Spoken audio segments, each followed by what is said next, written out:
खरं म्हणजे या ठिकाणी मी येऊ नये अशा प्रकारचा प्रयत्न देखील झाला।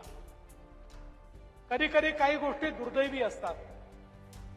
परवा आमची एक लहान बहीण डॉक्टर संपदा मुंडे यांचा अतिशय दुर्दैवी अशा प्रकारचा मृत्यू झाला। त्या आमच्या भगिनीने आत्महत्या केली। आत्महत्या करताना त्याचं कारण देखील आपल्या हातावर लिहून ठेवलं।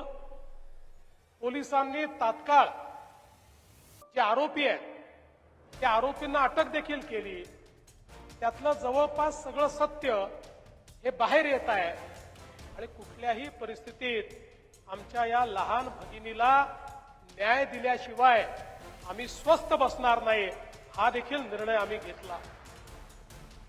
अलीकडच्या काळामध्ये प्रत्येक गोष्टीत राजकारण घुसवायचं अशा प्रकारचा अतिशय निंदनीय प्रयत्न या ठिकाणी होताना पाहायला मिळाला आणि काहीही कारण नसताना या ठिकाणी रणजितदादांचं, सचिनदादांचं नाव याच्यात घुसवण्याचा प्रयत्न करण्यात आला।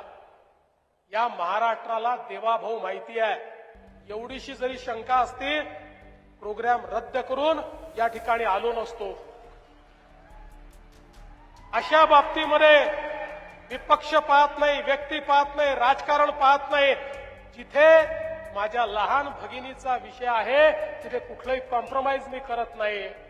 पण त्याच वेळी अशा प्रकारे सचिनदादांनी मगाशी सांगितलं, प्रेताच्या टाळूवरचं लोणी खाण्याचं राजकारण कोणी करत असेल आणि प्रत्येक गोष्टीत केवळ राजकीय भूमिका ही घेण्याचा प्रयत्न कोणी करत असेल तर तेही सहन करणाऱ्यांपैकी मी नाही, त्याला उत्तर देणाऱ्यांपैकी मी आहे, हे देखील या ठिकाणी समजून घेतलं पाहिजे।